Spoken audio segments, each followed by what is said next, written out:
Hello, and welcome to Field Lab Earth, the podcast that's all about past and present advances in the fields of agronomic, crop, soil, and environmental sciences.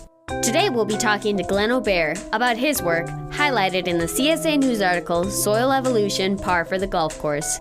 I'm your host, Abby Morrison. Let's talk about science.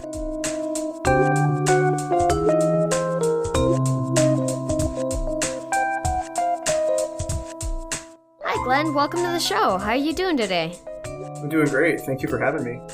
Awesome. Well, let's get started here. First off, why don't you tell me a little bit about yourself, your background, and maybe education or where you are at right now? Sure, yeah. So I'm from Wisconsin, where I live right now. So when I initially started out, my career, I wanted to be a golf course superintendent. I really liked working outdoors, being able to see the fruits of your labor. And so that, led me to working at golf courses for summer internships during my undergrad years.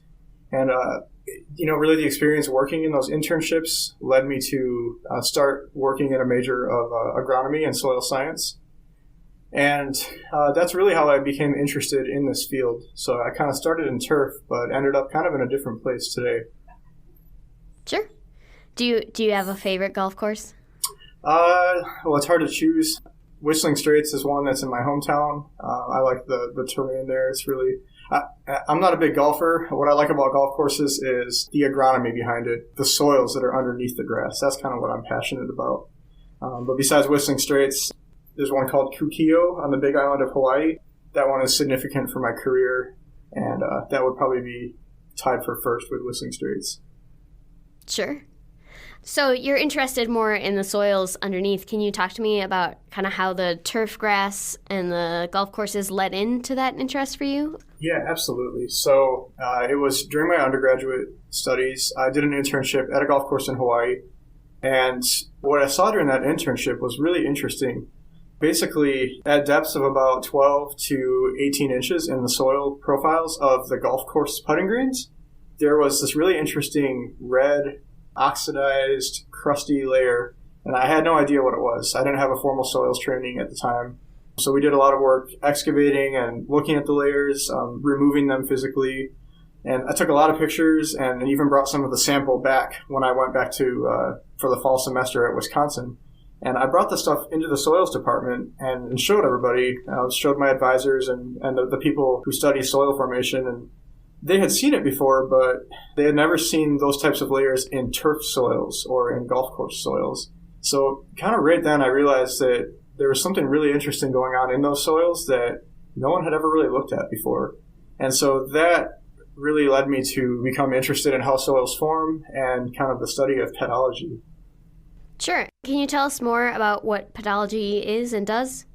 Yeah, so pedology is really the study of how soils form. Usually you think of it in the natural landscape, and I would make the argument that the landscape of the golf course and the engineered soils is really the same as the natural landscape because all soils form under certain soil forming factors. So Hans Jenny, defined those as calorped or climate, organisms, relief, parent material, and time.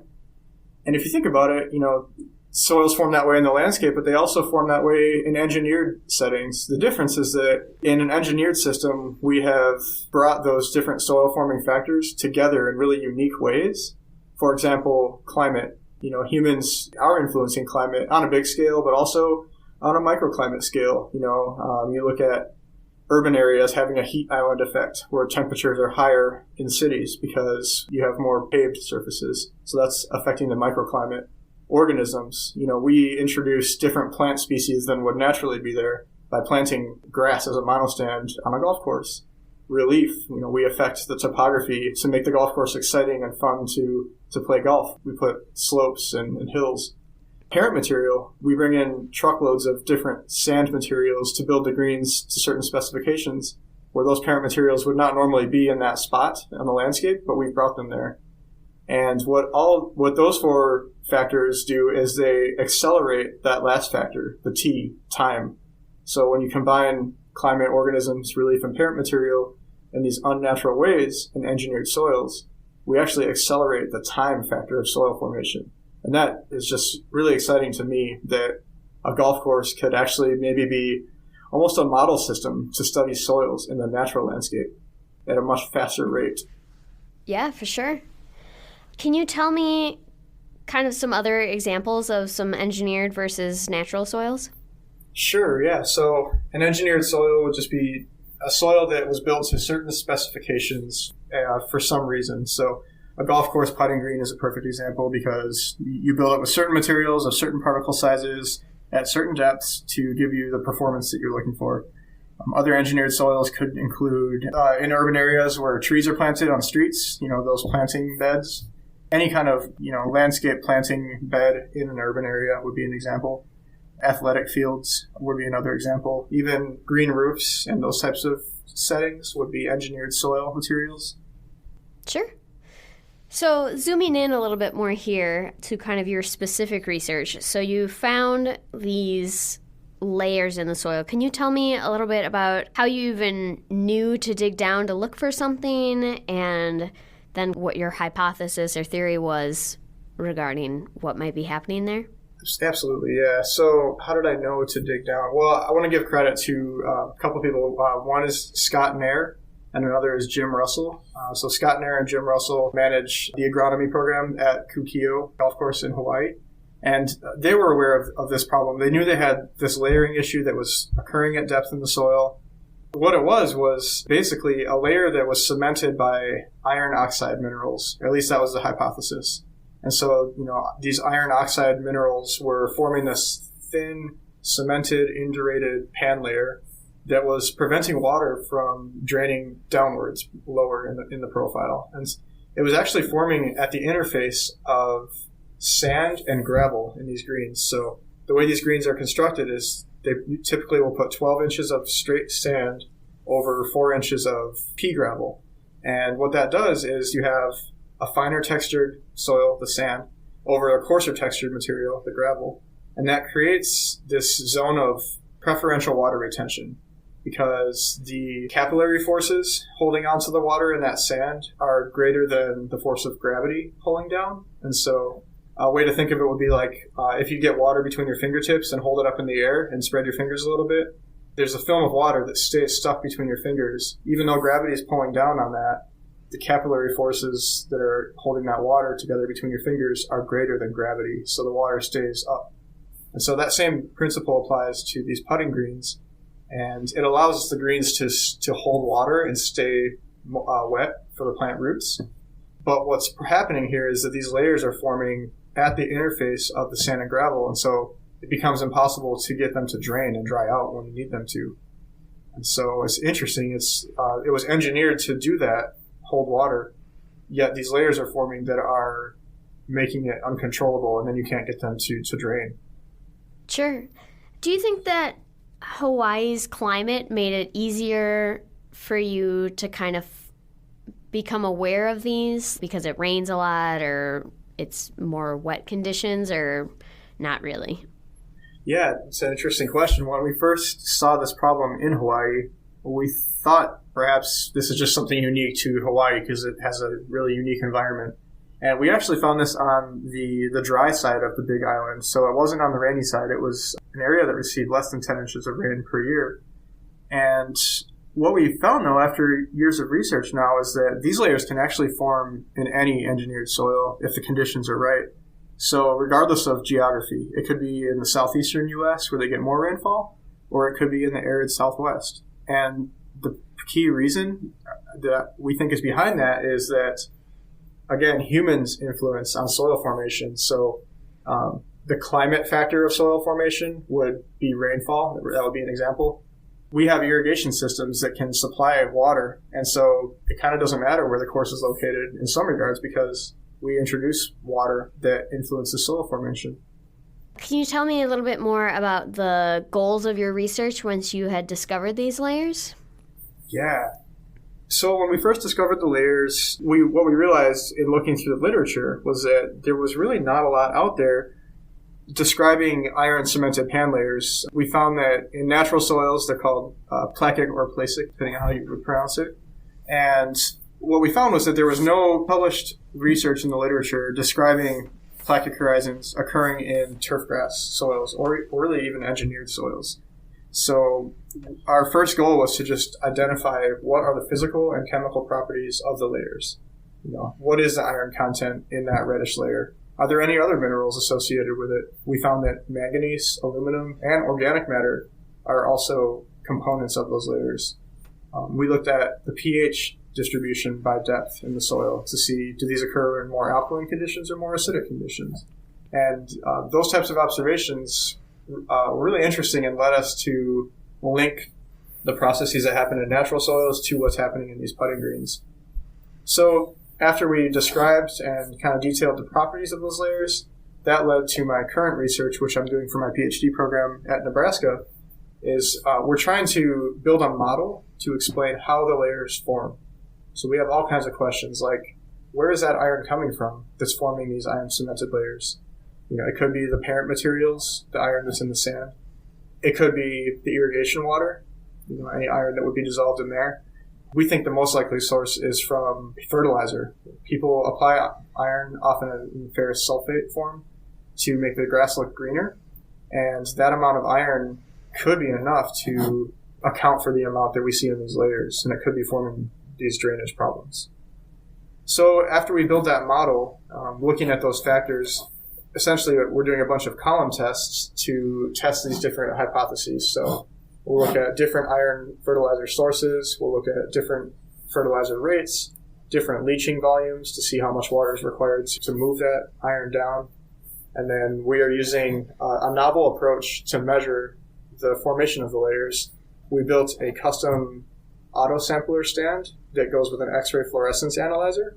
And so we can actually use X-ray fluorescence to measure iron inside of our columns during the experiment. And so in most experiments, you would have to cut the column open and then take your measurements. It would be a destructive analysis and the study would be over. But we can take these measurements throughout the study and track changes over time. So it's really exciting. Yeah, that's amazing. That's super cool. So getting back to the original research, can you tell me how you did that? Did you use kind of the same technology or something different? How did that work?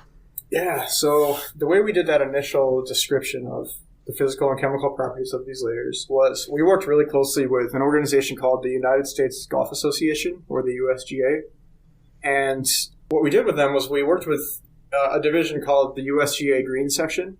And what the Green Section does is they employ agronomists who work with golf courses to help them manage, agronomic challenges. So that's open to anything, pest problems, turf variety selection, things like that. The USGA agronomists are well connected with lots of different golf courses across the country. So they were a huge help in helping us find sites to collect samples. So our approach was we worked with them to select about 30 different golf courses. And by no means was it a random sample. We just took as many samples as we could get in a feasible time. The samples were contained in PVC pipes that we had the golf course superintendents collect. So they used a rubber mallet to pound these PVC pipes down through the sand putting greens and collect the entire soil profile, at least the engineered part of it, and then ship it back to us, and where we could do all the lab analysis. So it was pretty efficient. It was a good way to collect 30 different site samples in a relatively short period of time.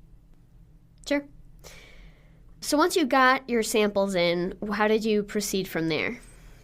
What we did was we split the PVC pipes open vertically, kind of like a clamshell. Mm-hmm. And then we looked at the profiles, undisturbed, meaning we didn't take like a bulk sample. We were looking at the true soil profile and looking at the different soil horizons that we could identify. So in pedology, it's this art of identifying different layers or horizons in the soil. And in turf soils, we don't often talk about horizons, but these soils have horizons, and it's a good way of describing them. So they'll often have an A horizon, which would be an organic rich surface layer.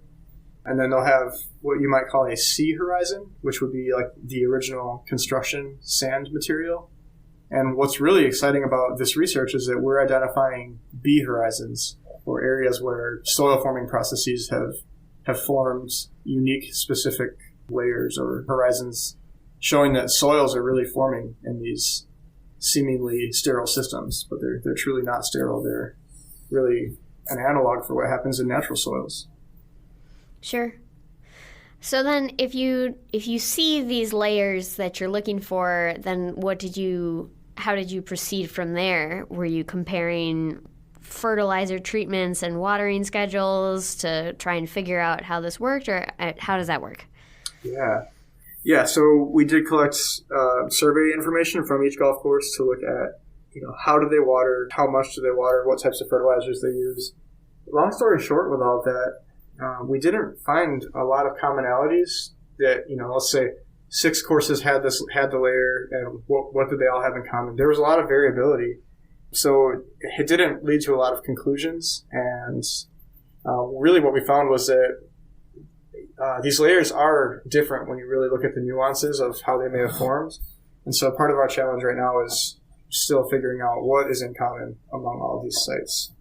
But the key parameters that we looked at, getting back to your other question, was we measured the iron content with a few different extractions. We did iron oxides with an ammonium oxalate and citrate dithionite extraction. We did use X-ray fluorescence to measure the total iron. We use pretty much traditional soil analysis methods that aren't commonly used in turf, but we employed those to create a unique way to look at these soils. Can you talk about some of the practical implications, or why making these models and finding out what causes these layers is so important? Absolutely. These layers are really important because when they form, there's no way to really address them or remediate them. And when they do form, they can cause drainage problems that are so severe that the turf at the surface will start to thin out and decline. And when that happens, then what a lot of people are doing now is deciding to renovate the putting greens. So completely tear them out and build new putting greens, which can cost millions of dollars. So, if we can prevent these layers from forming in the first place through better construction practices or recommendations or management recommendations, then it could save people a lot of headache. Not to mention job security. I mean, we still can't explain definitively exactly what and why is causing these layers. And so we need answers to explain what's going on here. There is one thing we do think that links all of these problems together, and that goes back to fundamental chemistry concepts. There's 2 factors that will affect how the iron behaves in these soils. And those 2 factors are the pH of the system and the EH of the system. So pH is a pretty common concept, and we are all pretty familiar with pH for the most part in the sciences. But EH is a little bit more abstract. EH is also referred to as the redox potential. And that is the tendency of an environment to accept or donate electrons. And so you could think of there's high EH or high redox potential and low redox potential environments. So low redox potential would be anaerobic, wet. Any metals in there would be more likely to be soluble and dissolved, whereas an oxidizing environment with a high redox potential would be rich in oxygen, perhaps. Metals in this environment would be more likely to be in a solid state. So you could think of a nail that has rust on the outside of it. That rust is oxidized iron. It's exposed to oxygen and has become oxidized due to the redox potential around it. So those 2 factors seem kind of abstract, but pH and EH relate, and they totally explain how iron will behave, whether it will be dissolved and soluble and reduced, or oxidized and in a solid precipitate type of form. And so what we're doing with our research is trying to quantify the pH and the EH of golf course putting green soils to really look at why iron is behaving as it is and why it's forming these layers at those textural interfaces of the soil. Sure. So question for you, just to make sure I'm tracking with you. Mm-hmm. So you said the high redox potential is kind of the more oxygen rich, right? Yep. Okay. And these layers kind of form between the gravel and the sand. Is that because the sand is so wet and then it reaches like a bunch of air with the gravel? Or is that just totally... No, exactly. That is our hypothesis. So we have a lot of evidence to show that sand stays persistently wet right above the gravel. And so there would be very little oxygen in that material that's so wet. So our hypothesis is that the redox potential is low in that sand, and it would be high in the gravel below because that ultimately has an exit out to the atmosphere, and there would be oxygen in that pore space. So yes, that's exactly our hypothesis is. Yeah. Oh, wonderful. Yeah, you got it. So, yeah. Excellent. So then obviously that's kind of part of what you're looking to in future. Can you tell me what other future research might be? I'm not going to say I'm going to say horizon. What else is on the horizon for you? Oh, nice pun. That's good. Sorry.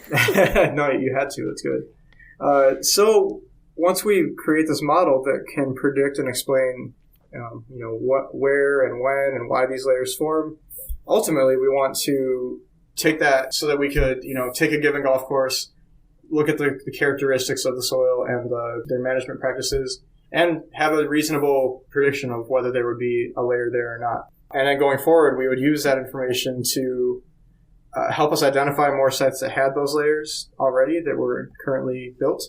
And then for new constructions of these engineered soils, we would want to identify the factors to prevent these layers from forming. So that's really our ultimate goal, is to help superintendents avoid these problems by different construction recommendations or management recommendations. And something we talked about on the phone that I thought was really interesting is you also talked about the research implications for examining natural soils as well, like making proxy models.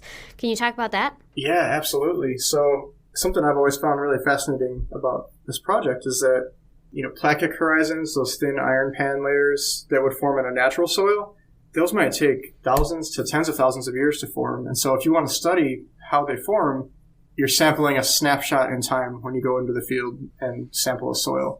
But when you look at these engineered soils, these layers actually form in less than 5 years in some cases. So you could actually do experimental pedology and, look at what factors really lead to the formation of these iron pan layers. So I said it earlier, and I truly believe that these engineered turf soils are kind of like a model system to study the formation of all soils, because we can combine the soil forming factors in unique ways to accelerate time, which is one of the more elusive things to try to, to study because of our short lifespan compared to how long it takes soils to form.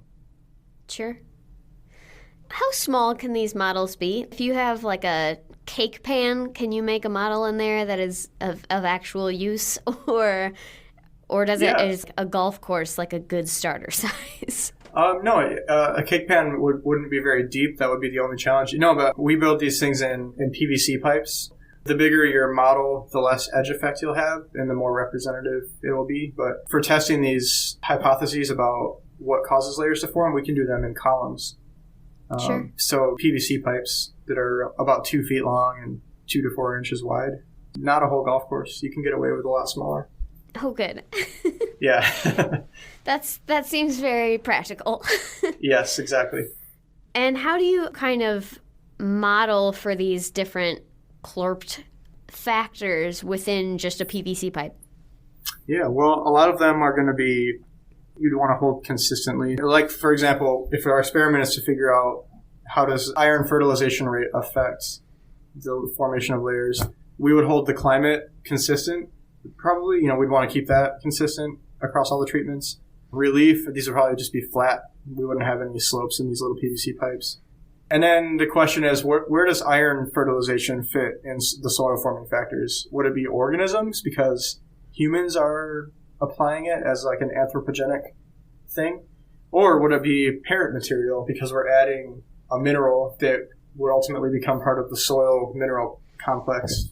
So there's some debate about how anthropogenic soils really fit into the traditional soil forming factors. So that's a little bit abstract way to think about it, but ultimately we're trying to hold most of things constant and then look at one factor. It's exciting to just think about how humans do influence soil formation because we are across the world, and there's a lot of need to continue these types of studies. Yeah, for sure. Any final thoughts on future research, your results, how you did the experiment, anything like that? Yeah, well, one thing that's really interesting is the more we look, the more we tend to find these layers. And it's not just in golf course putting greens. We've also seen them, on the golf course. We've seen them in the sand bunkers where you'll have sand over a gravel drainage trench.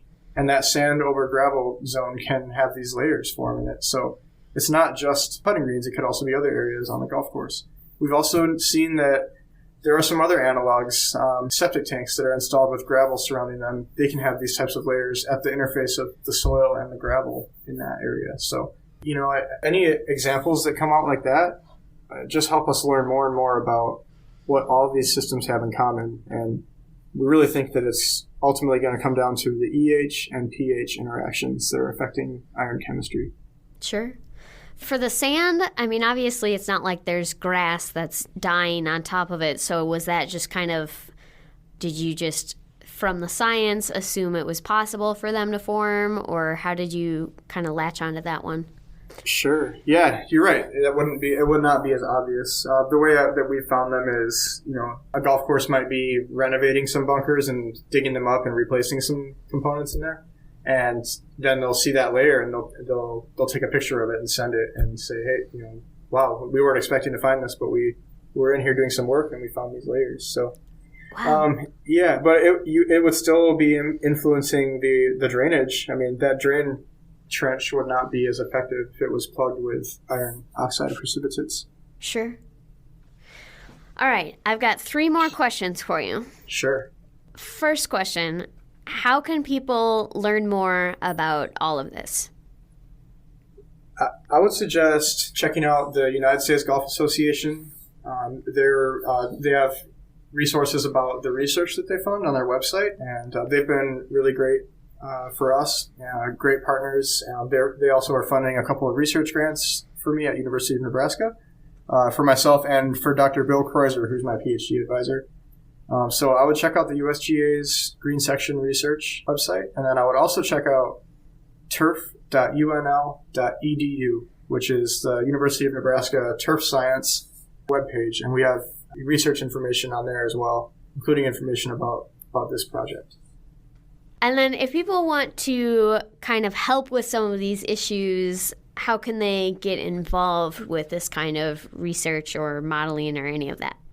I would say if anybody has come across layers that sound kind of like what we're talking about here today, especially if they're in different systems that we haven't talked about, reach out. Contact me or contact Dr. Bill Kreuzer. The more examples we can find of what's happening in these layers, the more we learn about what they all have in common. So if you come across anything like this in your travels, in your studies, reach out because we would love to work with you and put this information together to see what's happening here. Sure. Are there any visual signs they should look out for specifically? Yeah. You would know by it's a reddish orange oxidized iron layer is really what I'm talking about. And so if you see a cemented continuous layer that is reddish in color, that would be a good indicator. Mm-hmm. And on the surface, it's just kind of the thinning grass, or is there anything else to look for?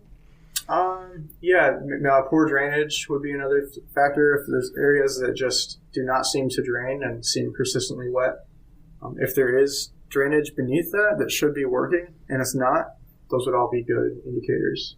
But it might not be that obvious. It might just be something that somebody finds through serendipity and digging a hole. Sure. All right. Final question. What is one interesting fact about you that people would not know if all they had was your research? Oh, that's a good one. I don't think anybody would know offhand that I grew up surfing on Lake Michigan in Wisconsin. Most people don't even know that you can do that, but because of the length of the lake, north to south, if you get a really good north or south wind, you can have waves that are overhead. And that actually is what led me to my interest in working on golf courses. One of my surfing friends was the superintendent at Whistling Straits, and that led me to work there. Wanting to surf was what led me to working in Hawaii for that summer, which is how I came across this iron cemented layer. So it's funny. It's really connected. Yeah. But I don't do too much surfing these days. I've got 2 young kids, but I may surf the buffet line. That's about as good as I can do for now. But That's my favorite place to surf. yeah, same here. Yeah, but I'm excited to bring my kids into that lifestyle eventually. Yeah. Seems like a cold place to surf, though. It's very cold, that's for sure. But yeah, it's fun. All right. Well, thank you so much for your time, Glenn. It's been wonderful to have you on the show. Thank you, Abby. I really appreciate you guys having me, and appreciate it. Thank you. Yeah, you bet. Thanks.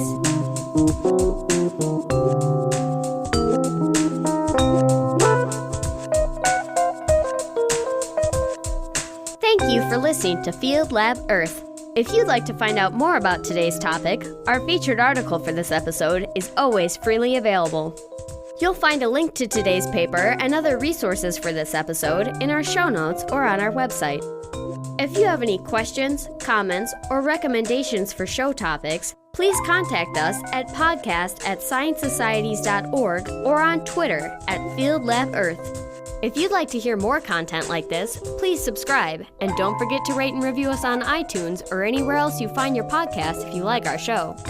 This podcast is a joint production of the Tri-Societies, the American Society of Agronomy, Crop Science Society of America, and Soil Science Society of America.